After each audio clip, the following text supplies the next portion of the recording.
Hello, everyone. Welcome to episode 12 of Wasted Wanderers. Glad to have you guys here. I'm JD from Bay Area. I have with me my awesome friend Abhi from Vancouver.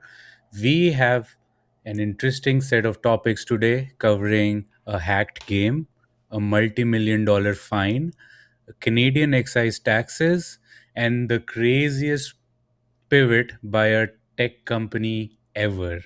Abhi, how are you doing? Hi everyone, glad to see you guys over here again.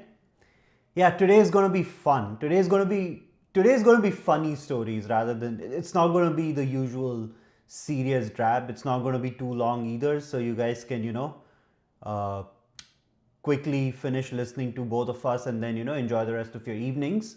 So yeah, hope you guys are having a great week and let's stick to our mission for this month. Let's get to 100 subscribers by the end of April. Let's keep chugging along, guys. We are slowly graduating from an Amtrak to a maybe more high speed train, one of those regular European ones. Not in the ICE range yet, but we'll get there soon. So help us out. Do like, share, and subscribe. And yeah, let's get started. Awesome. So thanks to everybody who subscribed or shared means a lot to us. Okay, let's get started. So this is our first story. So the most expensive entertainment product in the history of entertainment is now hostage. Hackers have breached Rockstar Games, makers of GTA 6, Grand Theft Auto 6, and they're demanding a massive ransom. This event turns one of the most secretive project in gaming into a big heist for the criminals. Now, if you don't know what is GTA or what is Rockstar, I'm sorry I can't help you. You've been living under the rock all of your life. It's responsible for some of the biggest games. Sorry, not even games, biggest pieces of entertainment ever. So one is Grand Theft Auto, and another one is Red Dead Redemption. There's some other ones also, but these are the heavy hitters. So, I mean, GTA for me is like childhood. I've played every GTA game since I think GTA 2. I'm sure you also have, Abhi, played some version of GTA game in your lifetime. But the last GTA 5 was so successful, and I'm going to give you some details about that in a bit. But what's curious about GTA is it's also one of the last remaining big IP in gaming. Uh, why? It's known for being cutting edge in its genre. So it's an open world sandbox where you play a character in a storyline. So it's huge. Like GTA 5 took me a year to complete. And even after completing the main storyline, I was only 55% done. That's what the game said. So, not only that, but GTA is one of the most profitable entertainment product in history. So, it has generated over $8.5 billion in revenue. Like, think for a second. The whole Marvel universe movies have generated the same amount. And this is like a single video game. It has consistently sold over 5 million copies every single quarter since a decade. So it's selling even now. I'm talking about GTA 5 that has been out since a decade. And that's the thing.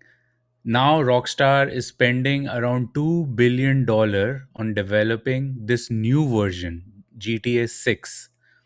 And it's like the largest budget ever seen in the entertainment industry. And this is, I would say, the going to be the biggest game release ever. And a group named ShinyHunters were able to hack them through a little bit of social engineering and a little bit of other reverse engineering. And this digital hostage taking is becoming a primary weapon against creative industry. So it's not only Rockstar. Rockstar actually has been hacked twice. It was hacked once, I think, a couple of years ago, where they released all of this GTA 6 source code. But it's a good target for hackers because they target these high value intellectual properties, and we are entering a era where they are doing this more and more. They're using AI, they're using social engineering to find the weakest link so they can get in, and then they demand ransom, and then uh, like these companies have to pay. I don't think Rockstar has paid. I haven't read into like the latest what's going on in this news. This was a couple of days ago, but yeah, I mean, the only other thing I want to say is this is one game. Like, if you look at the whole gaming industry in general, I feel it's on like a downturn. We have discussed this, I think, in a previous episode also. Like, everything is moving to a subscription model. Microsoft, Apple, Steam, Google, even Sony and Nintendo, who I say have like the purest fanboys, not making that much money as before. And personally, I used to actually work at EA, Electronic Arts, and let me tell you, it's a miserable industry to work in. They don't pay as much. Their working hours are insane. So it's not a surprise. Like, it's not a good time to be in a gaming industry. Vijit, I would love to know your thoughts. See, I'm not much of a gamer, but I have played quite a few GTAs in my life, especially like GTA 3, Vice City, a little bit of San Andreas as well, a little bit of GTA 5. So it's definitely a franchise that has, that has been around for a while, and that has been a big part of uh, at least the millennials computer game landscape when you grow up, like GTA, Need for Speed, uh, and then you have the whole Mario series. All these games are basically uh, what we grew up with. Now, uh, anyway, I since I'm not a sincere gamer, I don't really have too much of an opinion. See, at the end of the day, if you keep making things more and more expensive, then there is always going to be an incentive for someone to try and hack it and then just release it for free. This is not just for games. I mean, this happened to Anthropic. So what's Rockstar Games? When one of the companies that is at the forefront of the cutting edge technology that the world's been, shitting in their pants backwards for the past 4 years, then it's it's this is a double-edged sword, and it's going to affect everyone. We have seen this at Microsoft. I think last year there was a hack of some sort. I think Amazon had a similar thing. Now you're hearing about Rockstar, and we are going to hear about this a lot more. I don't think it's going to just go away. See, AI is a genie that has been unleashed, and now everyone is going to use that genie to their advantage. Some of those advantages will fall on the right side of society, and some maybe not so right side of the society. Now, in this case, there's a hacker group and there is IP involved, and a very, very high valued IP involved. So everyone is okay, this is a wrong thing. But on the other side, if LLMs keep getting better and better and people start losing their jobs, how good is that? It does generate quote unquote shareholder value, but if hundreds of thousands of people, maybe even millions, are suddenly out of work, then are we still going to call this a good technology or a bad technology? It doesn't matter. I hope, at least from this news article, Rockstar is claiming that okay, this doesn't amount to much, whatever has been leaked. It doesn't impact current players, it doesn't impact future players. They've basically said, okay, this is not a big deal. Fine, I'll take their word at face value. If it's going to be too expensive, I'm anyways not the right target audience. It wouldn't affect me too much. Last year, it looks like ShinyHunters, this hacker group, they also accessed the search history and viewing habits of premium users of Pornhub. Now, whoever is buying a premium subscription for Pornhub, guys, how bloody desperate are you? Like, there's, I mean, okay, cool. Um, by the way, for those who didn't know, Pornhub is Canadian. Uh, yeah, I think we'll just to sum this up, we'll keep hearing more and more of such stuff. I don't think it's going to go away anytime soon. I don't think AI as a technology is to be blamed because hacking has happened since computing came into existence. Has AI accelerated the pace of hacking? Yes. But AI is also enabling or AI is also accelerating the pace of cybersecurity technology development. So I overall feel that the cat and mouse chase has just gotten faster, but it's essentially still the same chase. So, all right, guys, let's move to the next one. Okay, so IBM has paid a $17 million fine to Department of Justice. Oh yeah, okay. This is Department of Justice. I was confusing it with Department of Defense. Suit over DEI programs. It looks like they were, or there is some evidence to prove that they were basing promotions and hiring based on race, color, national origin, or sex. Um, I fully support this kind of an action. I am very glad to see these things disappear, at least in the US landscape. We'll get to what Canada is up to in a bit. Like that's like a funny twist to this. Um, I think once we have some examples, today there is IBM, tomorrow there'll be someone else. Once there are a few examples on how real the consequences can be of following such nonsensical policies, I think this will fade out on its own. And I think for everything that the Trump administration may or may not be, this should be credited to them. And this should be credited to them as a good thing. I know I'm saying this sitting on the West Coast, um, but yeah, there's always like that straw that breaks the camel's back, and I don't know how long ago this camel broke. So I'm glad to see this happen. There's not much, there's not too many more details on what exactly IBM did.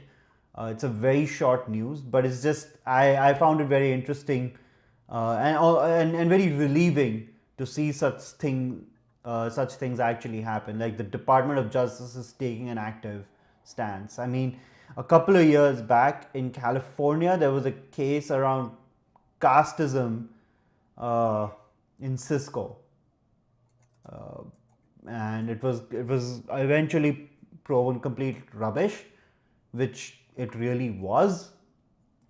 If anyone wants to learn more about it, we're not sponsored by this channel, but please go check out a channel called P Gurus. They have done a lot of extensive work on this case because the person who leads it uh, is an Indian American himself. So glad to see this. JD, what are your thoughts? Yeah, it's just funny. Like few years ago, the pendulum was in the opposite direction. So companies were adding DEI programs. DEI, for people who don't know, means diversity, in inclusion, and I don't know what the E stands for again. But uh, I agree with the idea that there are people who are underrepresented in certain sectors.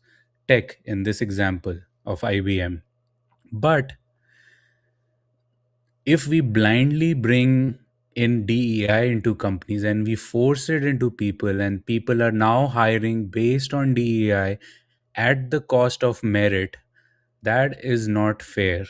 That is not good. DEI for DEI's sake is bad. That is the issue at hand here, and this is what DOJ ruled over. So IBM in this case is paying 17 million to settle claims that its DEI programs violated federal hiring laws. Now, are these federal hiring laws? They found that certain recruitment incentives unfairly penalized managers who didn't meet specific demographic quotas. So, demographic quotas, this is an important thing here, right? The settlement highlights that the IBM was hiring uh, demographics that were underrepresented even though they weren't good at their job. Right now, that is crazy because this is not a neutral hiring practice, right? Like they're prioritizing one person over the other, not based on merit, but just based on a random policy. So I'm glad that this is also going away. And as part of this deal, IBM is stripping away there was some specific financial bonuses linked to these DEI metrics for its executives.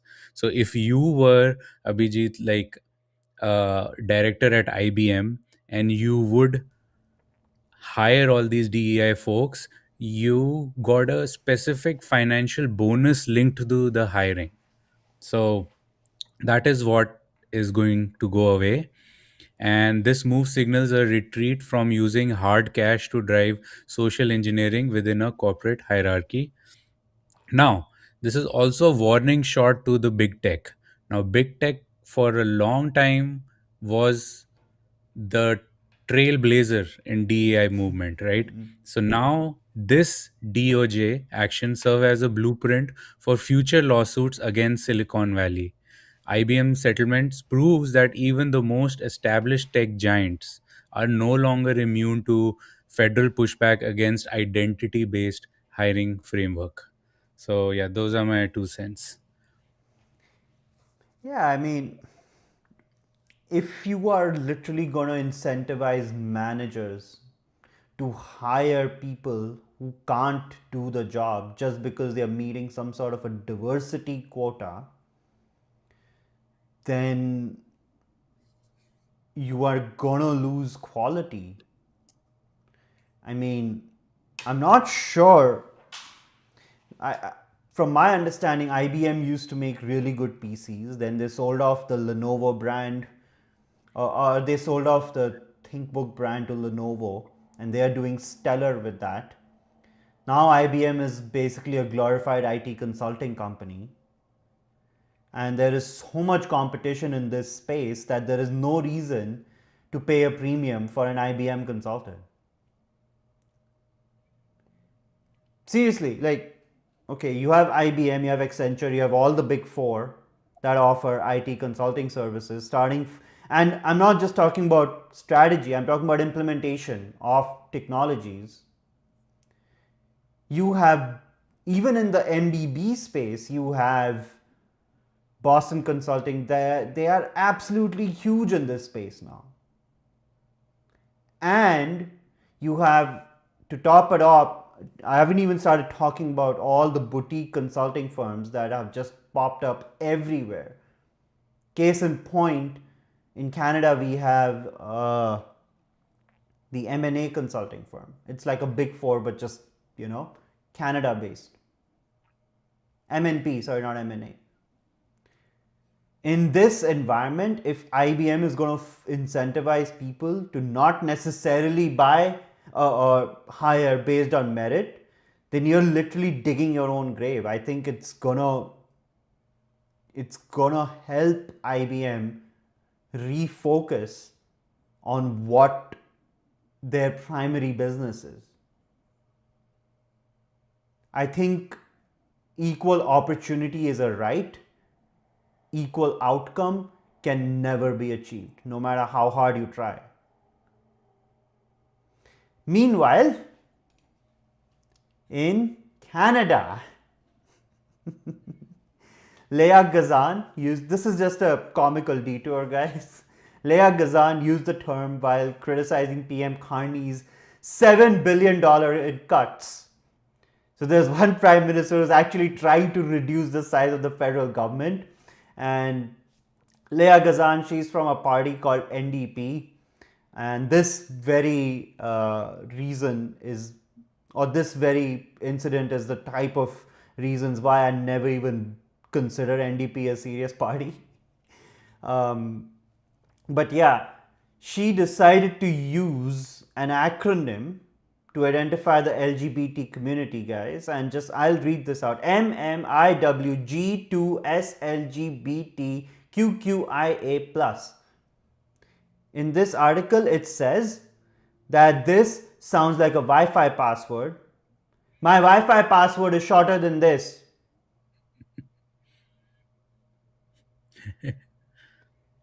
Yeah. Ah, oh. Yeah, JD, over to you, man. Yeah, I mean, I have no words. I think yeah, we should move to the next story. I mean, it's like since all the Canadian parties tend to just flock around the center, none of them is really that different. So the only point of difference is okay, now US is moving away from this. We're going to bloody double down. It's not going to help, guys. 74% of your trade is with the US. After all the CUSMA negotiations, I bet you it'll still be 50. It's not going to go below that. Rain check, man, rain check.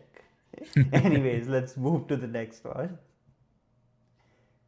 Okay, move. Why won't this? Let's do this. Okay, I'm gonna have to cheat, guys. I'm gonna have to cheat. Let's go here just like that, and I will. Oh, there we go. Really? Okay, yeah. Slide over. Speaking Okay, of let's go. Canada, Okay, we have a Canadian story here, it seems like. again, a second Canadian one today, guys. So, PM Carney has suspended the federal fuel excise tax on gasoline and diesel to lower costs for Canadians.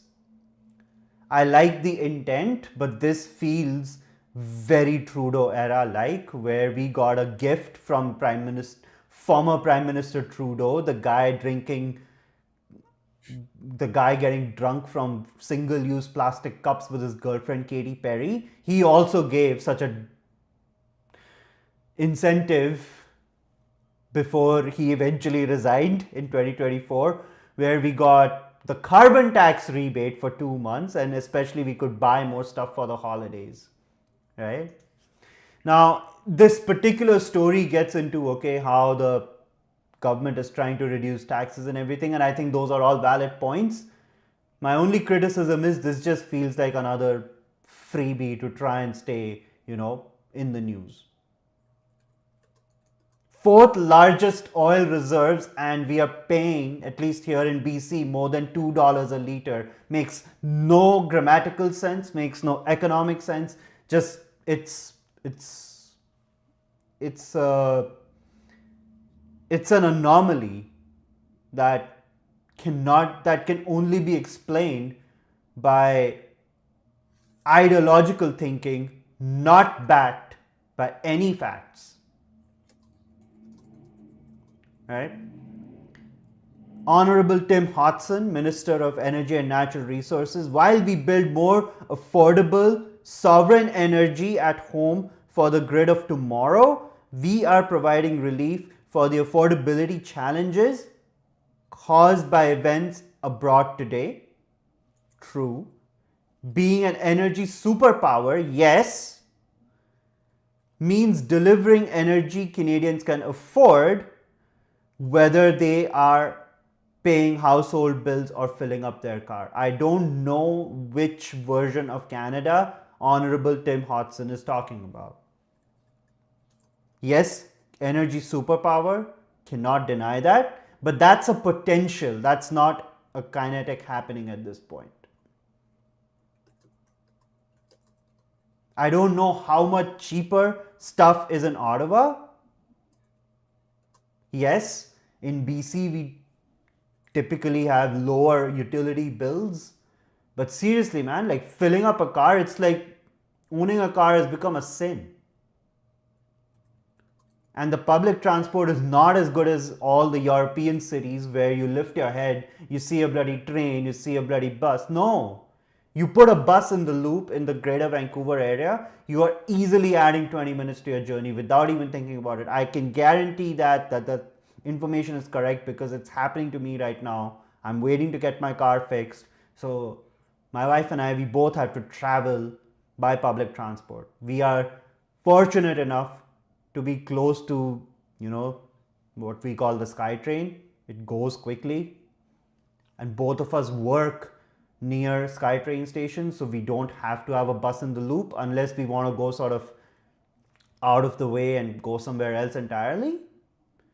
But yeah, gas prices, at least last I checked 2 3 days back, 207 to a liter. Um, in the country with fourth largest oil reserves. I have literally, and I don't know what kind of, I don't know how such opinions are formed. Like I've ran into Canadians who think that we don't need another pipeline. We should be inaugurating one pipeline a week right now. This is our opportunity to actually sell so much oil in the world that we can become crazy rich overnight. Like it's not even, I mean, it's all gonna, especially in BC, like man, it's just, it's a little bit of a headache when I have to read this. I'm not saying, I actually like the overall approach this administration has taken to sort of revive Canada's place on the global stage. But yeah, these kind of freebies, they literally just feel like that, freebies, right? uh, Thank you for the temporary relief. I just think if we lower taxes and incentivize people and incentivize energy production and sales, that would help the economy much more in the medium to long run than anything else. It'll create jobs. I mean, we're suffering from unemployment right now. It'll create so many jobs. You wouldn't have to worry about your employment numbers just to build up another oil refinery, another pipeline. Oh my God! Like people would be employed for 5 years. JD, what do you think? Yeah, I mean, I feel people forget that, Liberal Party is liberal after all. Like, even though the PM that they have might not be as liberal as the previous one, Trudeau, there's still people within the party who love to give out freebies because it just means easy vote, easy news, you know. It's where it's an easy soundbite, right? Um, but I think the PM would not be a big fan of this. I mean, I'm guessing, he has a finance background. So he this is going to provide 2.4 billion in immediate relief, right? But that 2.4 is going out of the treasury now that the government could have collected. Um, but I don't think that he's a big fan, but unlike the US, he can't do much also. The PM doesn't have as much power as maybe you can say like the US president does. He has to work with his party. Um, he recently secured a majority, a slim majority in the parliament, I think Monday only. And the first thing he did is slashing the fuel tax. So this is a massive show of force to prove his government can act without opposition permission, because like the Conservative Party would have never approved of any of this. Like, why are you taking away? good consumption tax. So I don't know. Maybe this was one of the compromise for getting a majority. We'll never know. But why is this happening? Like, what is the backdrop? Well, the global oil markets are paralyzed by the US Iran conflict and the blockade at Strait of Hormuz. So, gas prices in Canada are already surged by 40%, as Abhi mentioned. And the tax cuts the government claims acts as a direct financial shield against this geopolitical uh, craziness that's happening. But the thing is, it's a $2.4 billion price tag. So you are giving long term, uh, you are like giving long term strategy, uh, like you're destroying the long term strategy here. You just for like some political points gain for a short time. And it still does not solve the issue that Canada exports 100% of its crude oil outside and then imports 100% of its refined gasoline, right? Like, God has given Canada immense natural resources. Use them. Like, Australia, they have coal, they export all of it, they use it, right? Look at Norway. They use the proceeds from their natural resources to build the world's largest sovereign fund, right? I mean, Canada has timber, oil, natural gas, and a ton more stuff. But because of this politics, it's hard to get anything done. I mean, I saw it personally. Um, Trying to import a car from BC to US was easier than me trying to import a car from another province to BC. Like, it was painful. So solve that issue, right? I know people say in Canada, healthcare sucks and like Air Canada is expensive, but the underlying reason is this: like, everything requires fuel and energy. Energy dependence should be the number one priority. And I mean, this is not the way to do it. They should not be cutting consumption taxes, they should be cutting income tax. Like, for God's sake, like, I'm in California, which has one of the highest taxes in the US, but it's still nowhere where Canada is, to give you an idea. So please, Canada, fix it. Yeah, I mean, it's one thing to try and listen to everyone, and it's one thing that you're trying to build a pipeline across BC. All except three members from one First Nation are not on board, and the project doesn't go ahead. This is the whole Wet'suwet'en case that happened a few years back. At some point, there just has to be a decision that should be taken, and it should just be majority wins. That's what a democracy is, or rather, a republic. Sure, but you cannot keep everyone happy all the time, because since those three people said no, now everyone else in the province is just paying a higher tax. Now the federal carbon tax is at zero. We saw that in BC, but BC still has its own goddamn carbon tax. God knows when that'll go. The provinces, I mean, why does the premier of Saskatchewan have to sign a deal with the Prime Minister of India for uranium export? That should be a federal level decision. So PM Carney and PM Modi should be on the signing table.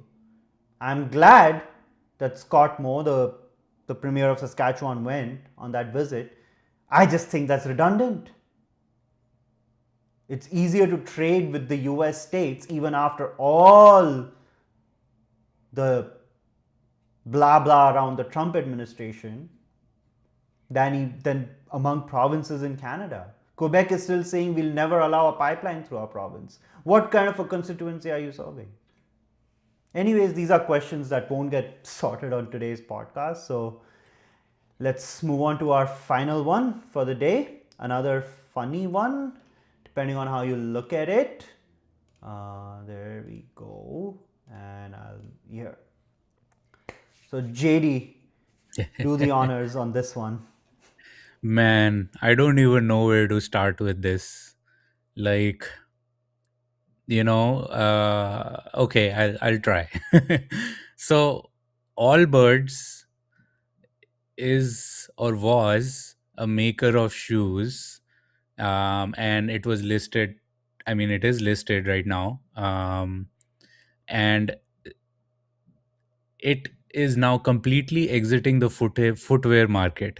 So the company is selling off all its shoe assets to focus entirely on AI compute infrastructure. And they're rebranding from Allbirds to New Bird AI to reflect this massive strategic shift. So their stock was at, I think, $3, and it spiked up to $17 in a single day because of this. And yeah, that's why you see $127 million added in value. So now what they're doing is they're saying, hey, now we are a GPU as a service company, and we're going to raise $50 million to build specialized cloud platform.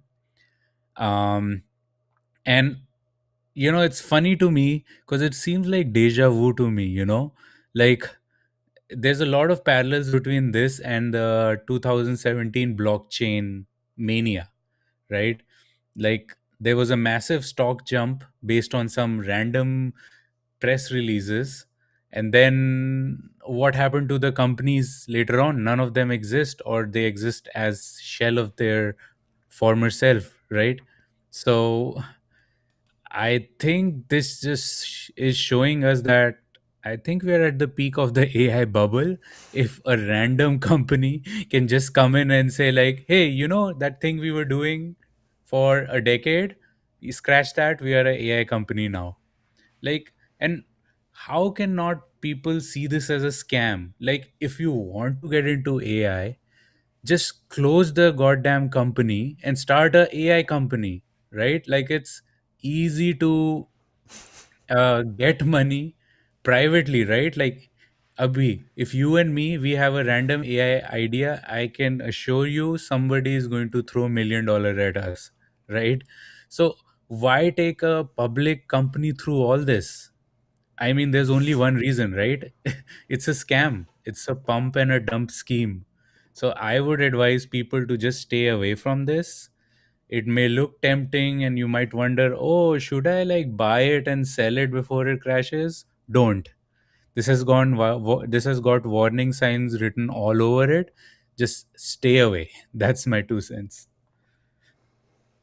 So this company was founded by a former professional soccer player, Tim Brown, and renewable resources expert, Joey Zwillinger, to create a new category of shoes that relied on natural materials, not plastics and other petroleum products. What in that statement screams to you cutting edge computing technology? Absolutely zero phrases, right? Now, I mean, I'm gonna have to give some shit to the Americans. Like, okay, firstly, when it comes to football or soccer, US is not a really a high benchmark to begin with. You have Tim Brown, a soccer player. Oh my god, I want to make natural material soccer shoes, football shoes, or whatever shoes they were selling. I've never heard of this company before.